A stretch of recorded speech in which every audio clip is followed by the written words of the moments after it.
नमस्कार, शाम के 7 बजने को है। देश के सबसे विश्वसनीय और लोकप्रिय शो शंखनाद में आप सभी का स्वागत है। मैं हूं आपके साथ Chitra Tripathi.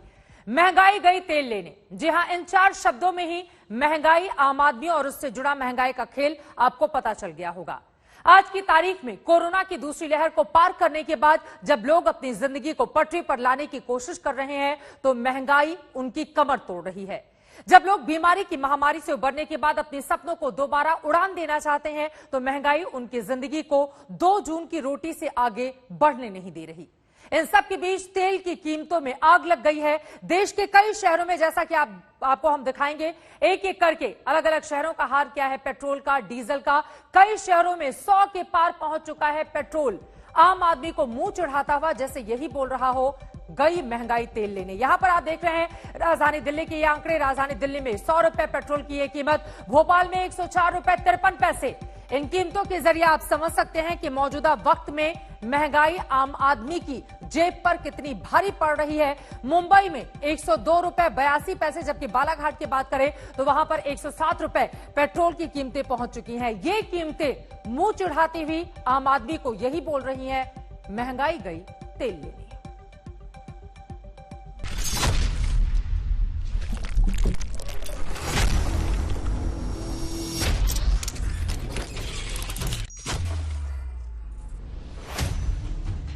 Delhi high speed petrol 100 रुपए, भोपाल 104.53 रुपए, मुंबई 102 रुपए, बालाघाट 107 रुपए। छाती पीटिए, चीखिए, चिल्लाइए, रोइए, कोसिए, खून जलाइए, लेकिन पेट्रोल आपकी मजबूरी है तो बस यूं ही लुटते जाइए। पेट्रोल और डीजल की बढ़ती कीमतों ने लोगों का हाल बेहाल कर रखा है। दिल्ली में भी कुछ यही हाल है। दिल्ली में भी जो हाई स्पीड पेट्रोल की कीमत है वो 100 रुपए से ज्यादा पहुंच गई है। आपको दिखाएं कि 100 रुपए 29 पैसे है हाई स्पीड पेट्रोल की कीमत। साथ ही साथ जो नॉर्मल पेट्रोल है उसकी कीमत लगभग 97 रुपए है, यानी 96 रुपए 97 पैसे अभी जो मीटर में दिखा रहा है। तेल देखिए, तेल के दाम देखिए। पटना से पटियाला तक पेट्रोल पंप में कोहराम देखिए। मुंबई में हालात ये हैं कि 100 रुपए का ये नोट भी आज के दिन आपको 1 लीटर पेट्रोल भी नहीं दिला सकता है। जहां आम जनता पेट्रोल की बात करती है, उसकी कीमतों की बात करती है तो दिल डूबने लगता है। 29 मई से मुंबई में पेट्रोल के दाम मानो बढ़ते ही जा रहे हैं। 29 मई को मुंबई देश का पहला मेट्रो बना था जहां पर पेट्रोल के दाम 100 से ऊपर चले गए थे। आज मुंबई में क्या हाल है देखिए। प्राइस लिस्ट कहती है आज के दिन दाम हो चुके हैं 103.14, और ये उस समय हो रहा है जब मुंबई में अनलॉक की प्रक्रिया शुरू हो गई है। तमाम लोग अपने ऑफिसेज में जा रहे हैं, छोटे मोटे बिजनेस हाउसेज भी खुल गए हैं, लोकल ट्रेन तो चल नहीं रही है। ऐसे में आम मुंबई वासी क्या करे? उसके पास और कोई चारा नहीं है कि वो अपने 2 व्हीलर्स या 4 व्हीलर लेके बाहर निकले। तारीख बदलती है, उसी के साथ बदल जाते हैं दाम। नहीं बदलती तो बस आम आदमी की किस्मत, जिसकी जिंदगी में थोप दिए गए हैं पेट्रोल के दाम। देखिए, मई में 16 बार पेट्रोल डीजल महंगा हुआ था। जून का आज 18वां दिन है, रेट 10 बार बढ़ चुके हैं। जो प्राइस फ्लक्चुएशन है वो डेली है। पहले में पता होता था एटलीस्ट ये प्राइस रहेगी। अब हमें पता नहीं होता कि आज हम जा रहे हैं, आज वो 100 रुपए होंगे या 110 रुपए होंगे, और ये लगातार बढ़ती ही जा रही है। बजट बिल्कुल खराब हो रहा है सर। हम लोग का 1.5 पैसा जा रहा है। लॉकडाउन में वैसे ही हम लोग परेशान थे, अब जो है दोबारा पेट्रोल का कोई भी समाधान नहीं निकल रहा है। इतना हो रहा है कि भाई कमाए कहाँ से? एक तो लॉकडाउन अलग है और फिर ऊपर से पेट्रोल पे दाम बढ़ाए जा रहे हैं। पहले लगता था कि 100 रुपए का भी होगा क्या, लेकिन आप अब देख सकते हैं कि 100 नहीं है तो 100 से ऊपर भी जा चुका है। आम आदमी की कमर टूट रही है। जहाँ 100 रुपए का पेट्रोल लगता था 200 का लगने लगा। डीजल इतना महंगा हो गया, महंगाई बढ़ते जा रही है। जो पहले हम 500 का पेट्रोल लाके पूरे लगभग 15 दिन चलते थे, अब 7 दिन में डलवाना पड़ रहा है। कहीं ना कहीं जेब पे फर्क तो पड़ ही रहा हमारी। ये दर्द है, ये आह है, ये गम है जो पेट्रोल पंप पर निकलता है। महामारी ने इनकम पर डाका पहले ही डाल रखा है। अब पेट्रोल की कीमतें जख्मों पर नमक छिड़कने का काम कर रही हैं। आम आदमी के दर्द को कुछ इस तरह समझिए। औसतन करीब 20 मिनट के सफर में आपकी कार 100 रुपए का पेट्रोल उड़ा देती है। और बाइक को करीब 50 मिनट लगते हैं आपकी जेब से 100 रुपए साफ करने में।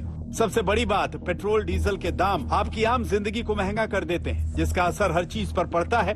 ऐसे में सियासत में भी पेट्रोल की कीमतों ने आग लगा रखी है। राहुल गांधी ने आज तंज किया, मोदी सरकार के विकास का ये हाल है कि अगर किसी दिन पेट्रोल डीजल के दाम ना बढ़े तो ज्यादा बड़ी खबर बन जाती है। मोदी सरकार का पूर्ण अपयश इसमें दिख रहा है। जिस तरह से आज पेट्रोल डीजल के भाव बढ़े जा रहे हैं, हम सब आंदोलन के रहे, रास्ते पे उतरे, हर विरोधक आज रास्ते पे उतर रहा है और सबको पता है कि बहुत दिक्कत आज हो रही है। कोविड के कारण अनेक लोगों की नौकरी भी चली गई है। तो इसमें माननीय प्रधानमंत्री जी से मैं विनती करती हूँ कि एक पार्लियामेंट का सेशन बुलाए और महंगाई पे चर्चा करें। अब जब सियासी रंग चढ़ा है तो सरकार कहां चुप बैठने वाली है, उसके पास हर चीज का जवाब है। और कोई भी सरकार या कोई भी व्यवस्था कभी भी जो है वो पेट्रोल के, डीजल के या किसी भी चीज के दाम बढ़ें, ये कभी नहीं चाहती। लेकिन अनफॉर्चुनेटली परिवार के घोंसले और पप्पू के चोचले में सिमटी पार्टी जो है वो तर्कों की कंगाली और कुतर्कों की मवाली बनी हुई है। और जो पार्टी तर्कों की कंगाली और कुतर्कों के मवाली बनी हो, वो हर दिन एक ऐसा नया जो है वो शगुफा और नए शोर मचाने की कोशिश करते हैं। इसलिए जो है उन्हें चिंता करने की जरूरत नहीं है। संवेदनशीलता के साथ सरकार जनता के सरोकार के प्रति समर्पित है। महंगाई पहले भी सिर्फ एक मुद्दा था, महंगाई आज भी सिर्फ एक मुद्दा है। महंगाई पहले भी सिर्फ सियासत थी, महंगाई आज भी सिर्फ सियासत है। आखिर कहां रुकेगी जाकर ये कीमत? आखिर कहां थमेगा दर्द? आखिर कब खत्म होगी ये लूट? ये एक ऐसा सवाल है जिसने आम आदमी को बेहाल कर रखा है। आज तक ब्यूरो। आखिर कब का सवाल बहुत दिनों से सवाल ही बना हुआ है। फिलहाल आइए अब आपको ग्राफिक्स के जरिए समझाते हैं तेल की कीमतों के पूरे खेल के बारे में। सबसे पहले देखिए कैसे एक आम आदमी से तेल की कीमत वसूली जाती है। 2018-19 में यह हम आपको दिखा रहे हैं केंद्र की टैक्स वसूली किस तरह की रही है। 2.1 लाख करोड़ 2018-19 में वसूली गई थी, लेकिन अब आगे बढ़ते हुए 2019-20 की बात करें तो यहां पर बढ़कर यह 2.2 लाख करोड़ हो जाता है और 2020-21 में 77% की उछाल के साथ 3.9 लाख करोड़ हो जाता है। इसके जरिए आप समझ सकते हैं कि किस तरह से वसूली का काम किया जाता है। फिलहाल राजधानी दिल्ली में पेट्रोल की कीमतों को समझने की कोशिश कीजिए। 1 जून की कीमत पर यह आंकड़ा आपको दिखा रहे हैं। बेस प्राइस यहां पर सिर्फ 35 रुपए 63 पैसे है, लेकिन टैक्स जो इसमें वसूला जाता है केंद्र राज्य सरकारों की ओर से वो 58 रुपए 63 पैसे और दोनों को अगर मिला दिया जाए तो ये आ जाता है 94 रुपए 26 पैसे। ये 1 जून की कीमत का आंकड़ा इस वक्त हम आपको टीवी स्क्रीन पर दिखा रहे हैं। हालांकि राजधानी दिल्ली समेत कई ऐसे अलग अलग हिस्से हैं जहां पर लगातार बढ़ती हुई कीमतें 100 के आंकड़े को पार कर चुकी हैं।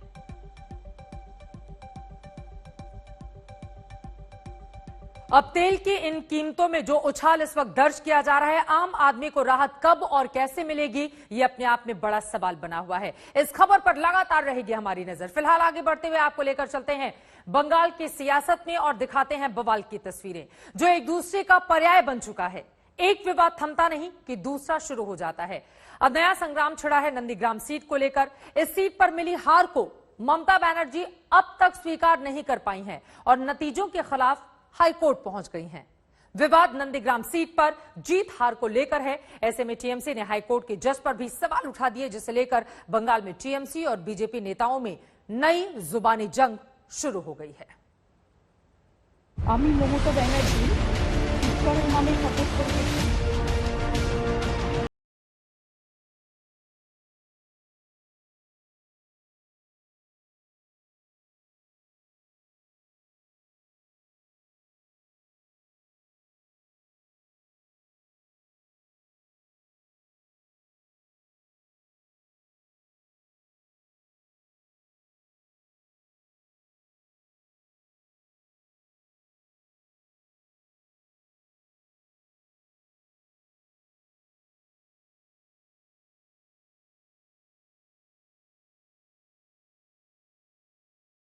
Nandegam because I fought a movement, so I have forgotten now. It's okay. Let the Nandegam people, whatever they have given the verdict, I accept that. You see, the other state, full of state given one mandate and one constituency, can they give the other mandate? Is it possible?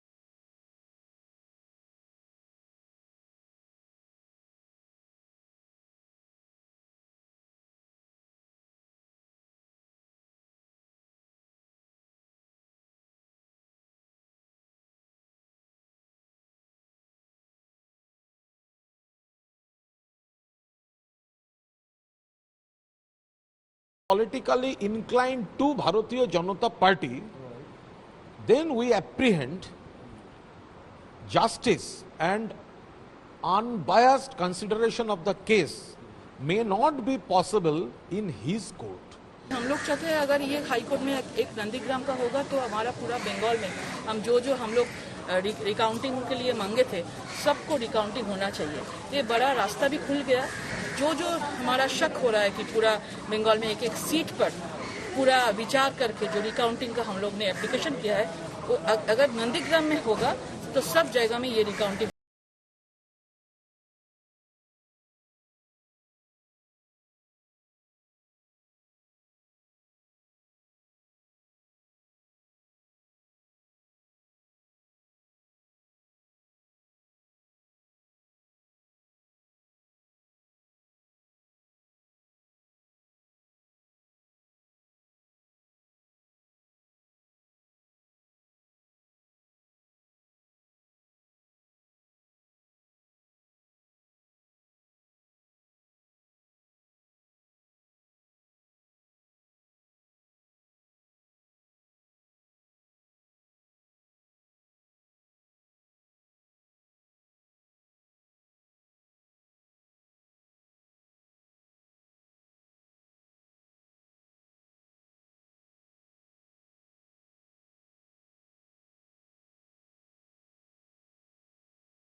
चुनाव के दरमियान ममता बनर्जी नारे लगाती थीं, भूल जाऊंगी अपना नाम लेकिन नहीं भूल सकती नंदीग्राम। वही स्थिति आज की तारीख में भी देखने को मिल रही है पश्चिम बंगाल में। चलिए बंगाल से निकलकर लेकर चलते हैं बिहार। एलजेपी पर अधिकार की लड़ाई अब चुनाव आयोग तक पहुंच गई है। दोनों गुटों ने पार्टी पर अधिकार के लिए चुनाव आयोग से फरियाद लगाई है। चिराग पासवान अपने चाचा पशुपति पारस के हर फैसले को चुनौती दे रहे हैं, तो पशुपति पारस उन्हें अपना नेता मानने को तैयार नहीं। ऐसे में एलजेपी के भविष्य का फैसला अब चुनाव आयोग के हाथ में है, जो तय करेगा कि रामविलास पासवान की पार्टी का असली उत्तराधिकारी कौन है।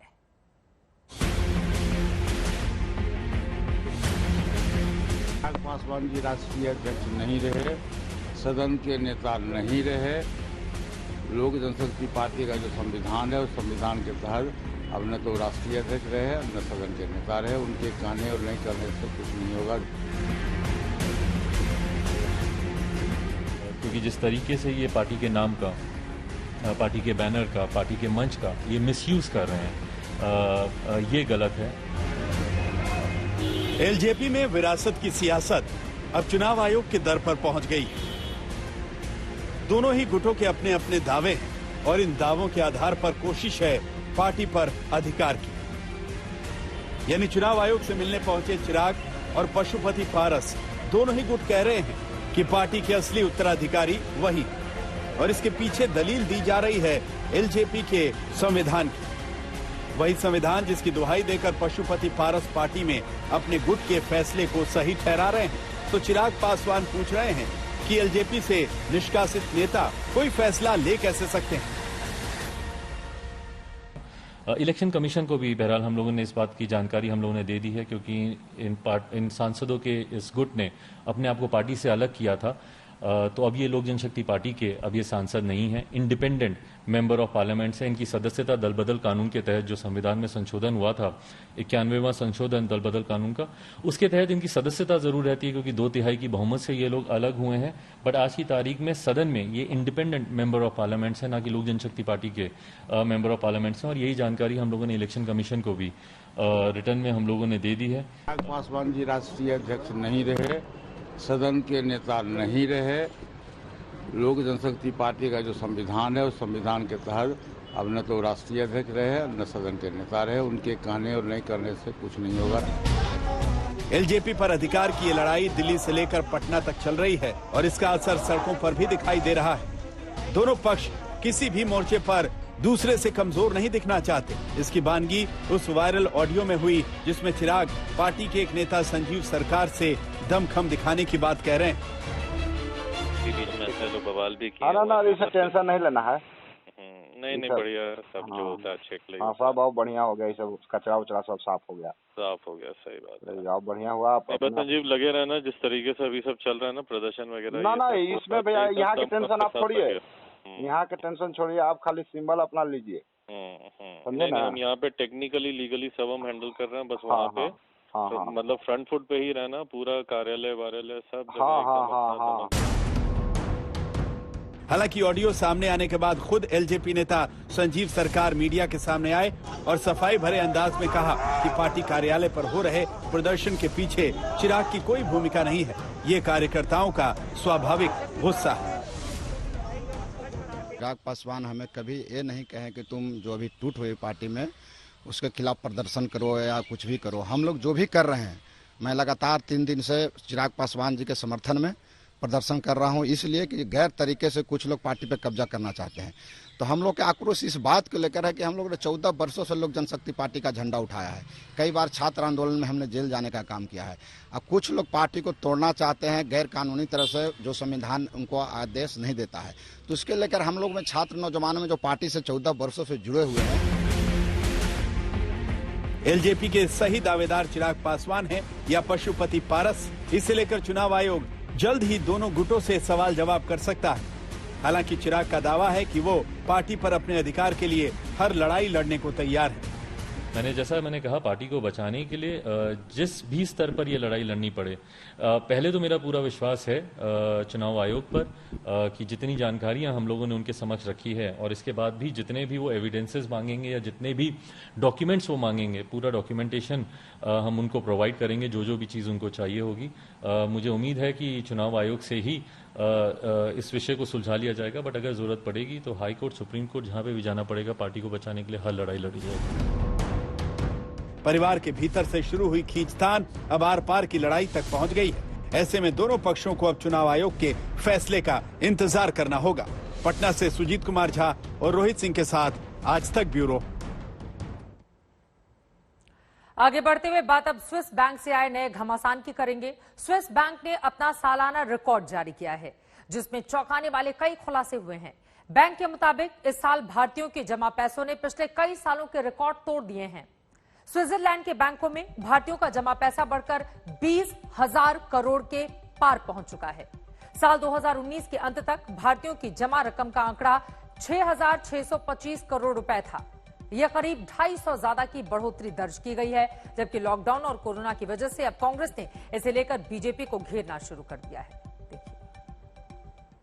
समस्या यह है कि जो बैलेंस है स्विस बैंकों में भारतीयों का, वो 13 साल के हाईएस्ट स्तर पर है।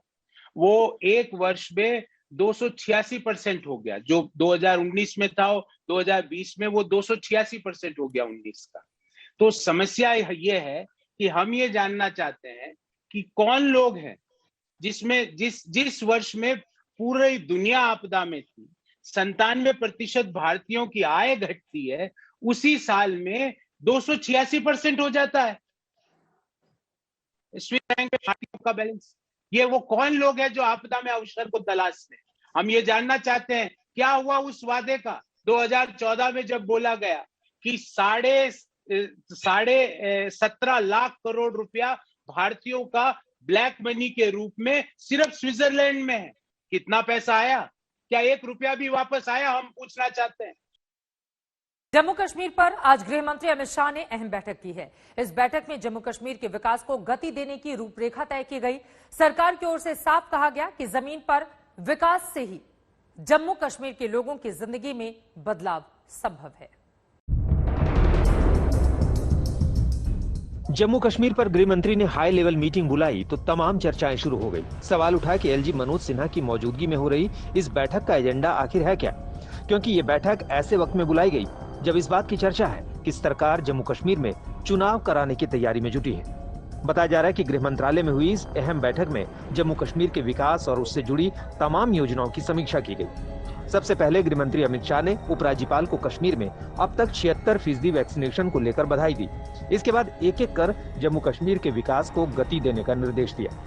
गृह मंत्री की ओर से कहा गया कि जम्मू कश्मीर में मौजूदा सभी शरणार्थियों को योजनाओं का लाभ मिले। जम्मू कश्मीर में कृषि आधारित उद्योग लगाने पर भी चर्चा हुई। साथ ही ये निर्देश भी दिया गया कि रोजगार से जुड़ी योजनाएं जनता तक पहुंचाई जाएं।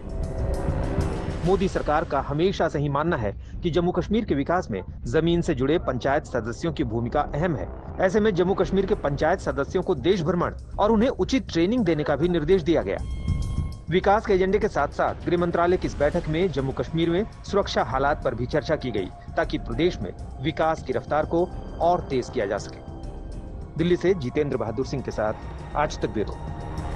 और अब आगे बढ़ते हुए दिखाते हैं मुसीबत लबालब। अभी जून का महीना चल रहा है, अभी ठीक से मानसून भी पूरे देश में नहीं पहुंचा है, लेकिन बारिश और बाढ़ का कहर तो ऐसा है जैसा कि जुलाई और अगस्त के महीने में दिखाई देता है। बिहार, यूपी, बंगाल, राजस्थान और गुजरात में झमाझम बारिश हो रही है। कई नदियां उफान पर हैं, गांव के गांव जलमग्न हो गए हैं और लोगों की मुश्किलें बढ़ती जा रही हैं।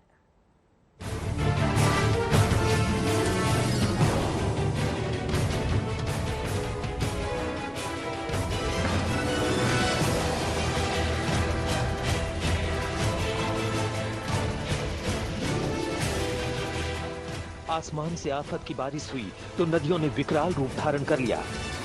अभी मानसून ठीक से आया नहीं है, लेकिन उससे पहले देश के तमाम इलाके लबालब हो गए हैं।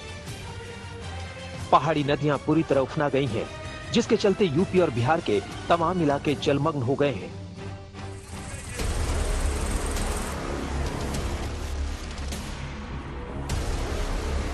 बंगाल में बह गया पुल,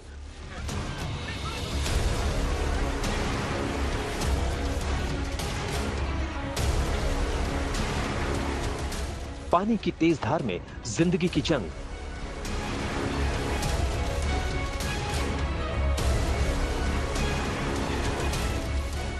बिहार में गंडक ने दिखाया रौद्र रूप।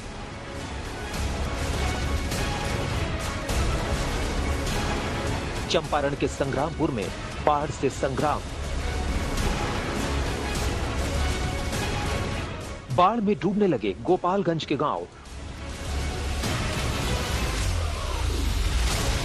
उफनाती लहरों में जिंदगी की जंग। श्रावस्ती में राप्ती का कहर।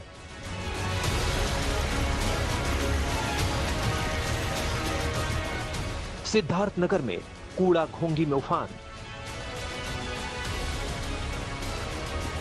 रीवा में सड़कें बन गई समंदर।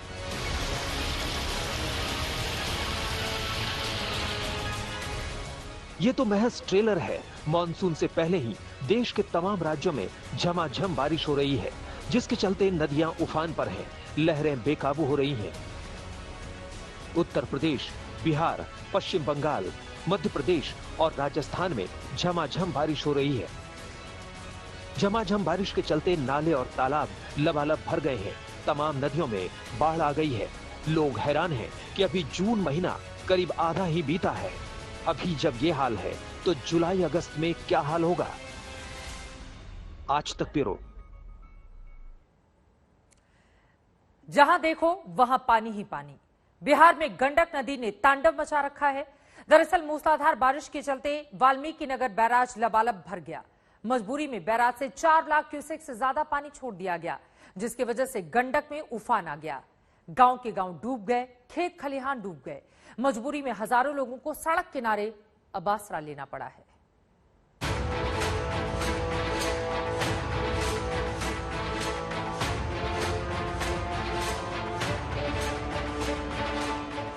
ये बिहार के पूर्वी चंपारण का हाल है। जहां तक नजर डालिए पानी ही पानी। गंडक नदी में आए उफान की वजह से गांव के गांव इसी तरह जलमग्न है।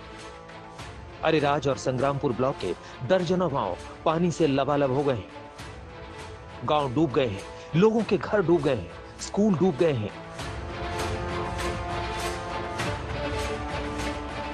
मिश्रा टोली का यह प्राथमिक विद्यालय तो बस एक नजीर है। पूरा इलाका इसी तरह जलमग्न है। किसानों पर तो दोहरी मार पड़ी है। उनकी फसल भी बाढ़ में डूब चुकी है। हम मौजूद हैं पूर्वी चंपारण के अरेराज प्रखंड के मिश्र टोला में और ये सामने हमारे देख रहे हैं, ये यहाँ का प्राथमिक विद्यालय है जो कि गंडक के पानी में पूरी तरह से समाया हुआ है।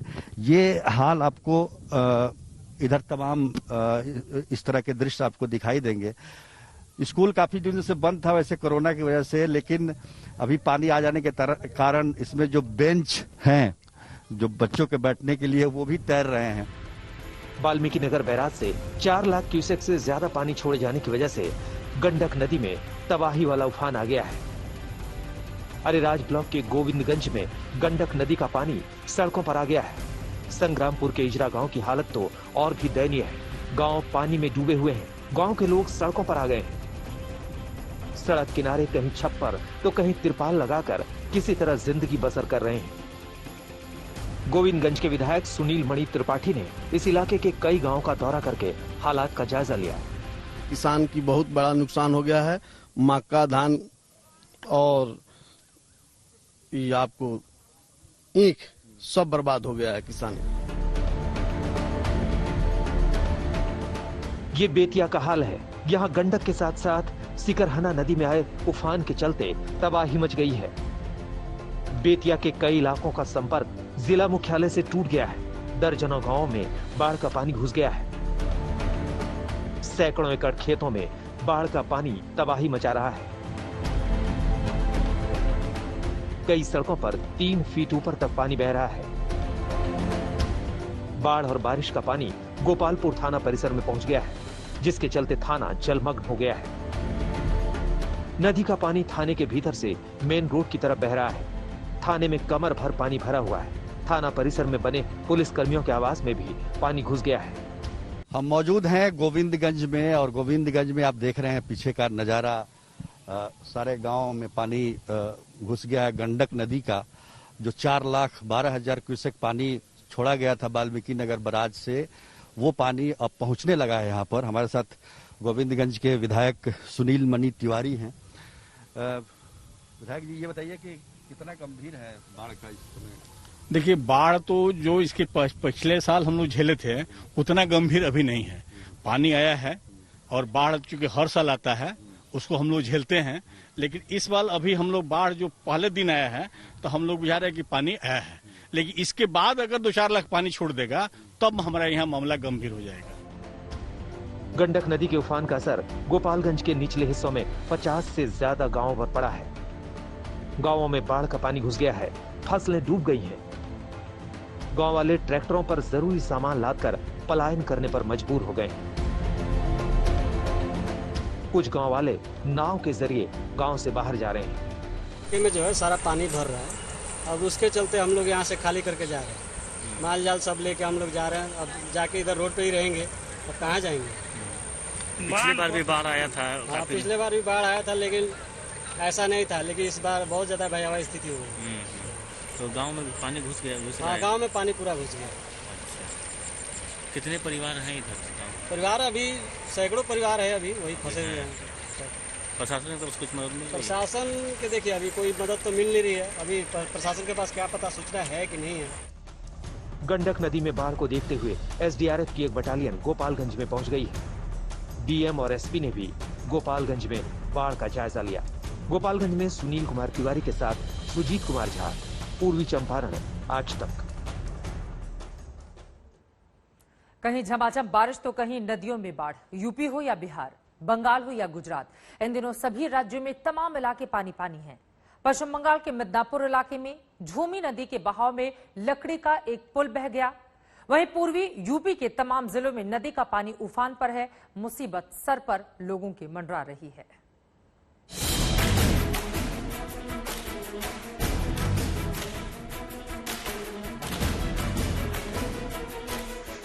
ये कोई तालाब या झील नहीं है, गुजरात के आणंद की सड़कें हैं। लगातार मूसलाधार बारिश के चलते सड़कों पर कमर बराबर पानी भर गया है। फर्क करना मुश्किल हो गया है कि पानी में सड़क है या फिर सड़क पर पानी। ये पानी किसी के लिए मुसीबत है तो बच्चों के लिए मौज मस्ती का मौका। उत्तराखंड के बागेश्वर में बादलों ने आफत मचा रखी है। मूसलाधार बारिश के चलते 19 सड़कें बंद हो गई हैं। 20 गांवों की बिजली गुल हो गई है। नदी नाले उफान पर आ गए हैं। सड़कों और खेतों में सैलाब का मंजर साफ दिखाई दे रहा है। उत्तराखंड के पिथौरागढ़ में भारी बारिश के बाद पहाड़ का एक बड़ा हिस्सा दरक कर सड़कों पर आ गया। गनीमत थी कि जहां पहाड़ का मलबा गिरा वहां कोई गाड़ी मौजूद नहीं थी।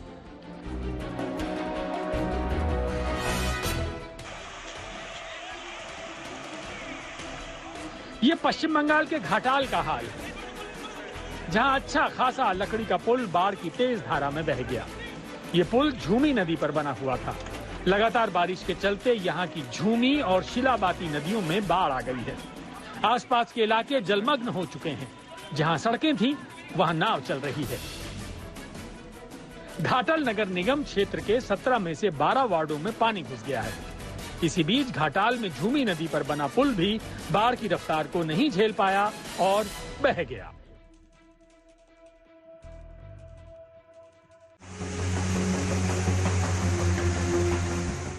उधर पश्चिम बंगाल के दुर्गापुर बराज से 21,400 क्यूसेक पानी छोड़ा गया। पिछले कुछ दिनों की बारिश में बैराज लबालब हो गया था। मजबूरी में पानी छोड़ा गया, जिससे आसपास के इलाकों में पानी भर गया। पहाड़ों और मैदानी इलाकों में बारिश के चलते यूपी की तमाम नदियां उफान पर हैं। श्रावस्ती में ये राप्ती नदी का उफान है, जिसने कई गांवों को अपनी चपेट में ले लिया है।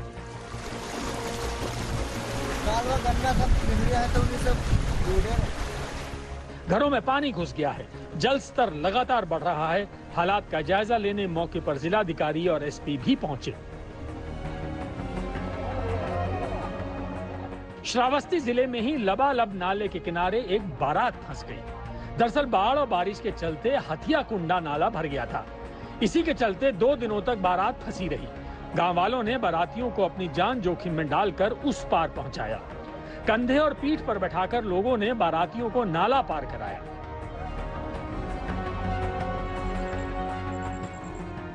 यूपी के सिद्धार्थनगर में घोगी नदी भारी बरसात के बाद उफान पर है। बाढ़ का पानी कई गांव में घुस गया है। जिले की कई अहम सड़कों पर सैलाब है। बाढ़ से बेघर हुए लोग कहीं सड़कों पर तो कहीं बांध पर जिंदगी बसर कर रहे हैं।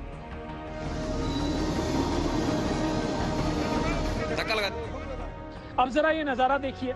सीतापुर में बाढ़ के हालात का जायजा लेने डीएम और एसपी पहुंचे थे, लेकिन उनकी खुद की गाड़ी दलदल में फंस गई। कड़ी मशक्कत के बाद गांव वालों ने उनकी गाड़ी दलदल से निकाली। आज तक ब्यूरो। शंखनाद में इसी के साथ आज के लिए बस इतना है।